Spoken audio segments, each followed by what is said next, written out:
Good morning. Reading Proverbs 7 this morning. Thousands of years ago, the Bible was written to warn us about this very situation taking place.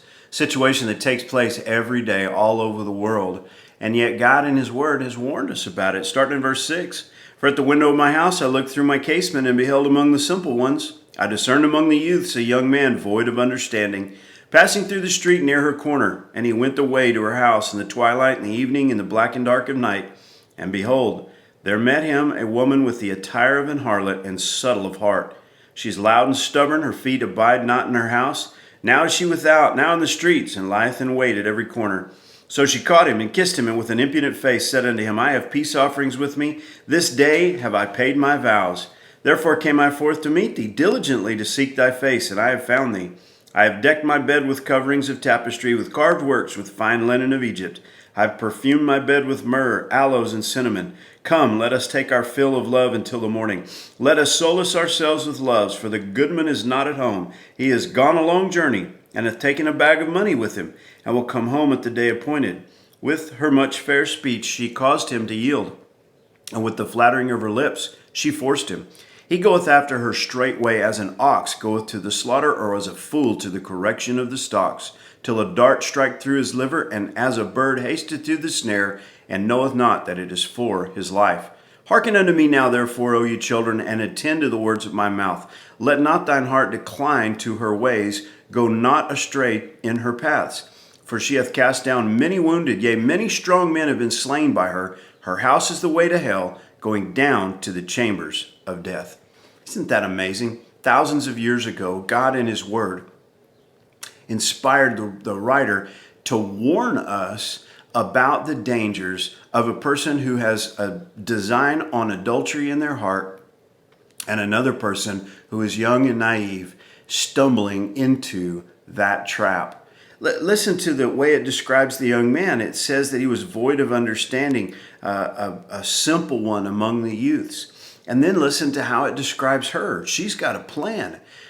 She is wearing the attire of a harlot. She has paid her vows. She's been to church, and she's been to worship, and she has pretended to worship God and to pay some money, and so she's appeased her conscience. She has her bed all designed. When she meets him, she's like, I was looking just for you. But we learn later that she's done this many, many times. It doesn't matter who it is. She's just looking for somebody, like a spider waiting on something to come into its trap.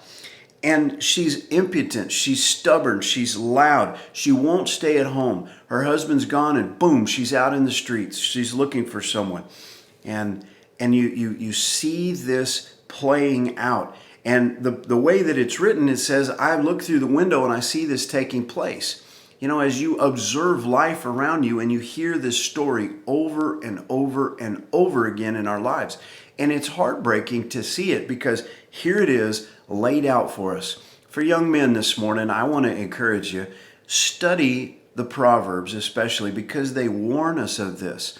Listen, in the heat of the moment, a young man can be trapped in a situation like this unless he's got a plan, unless he's already made a plan in his heart to say, I'm not going to fall for that trap. I'm going to wait until God leads me to the lady that I'm going to spend my life with. For young ladies, you need to study a gal like this. You don't want to be like her.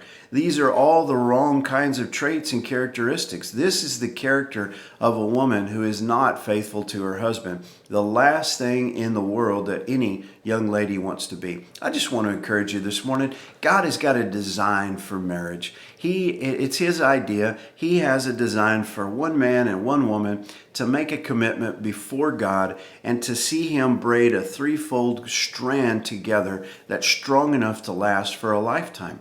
And it's a blessing. It's wonderful. It's just the best relationship that you could have in this life if you do it God's way.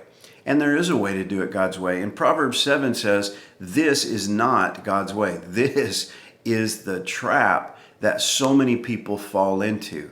And I want to encourage you this morning, let the warning do its job and avoid the situation that it plays out for us. God bless you. Hope you have a great day.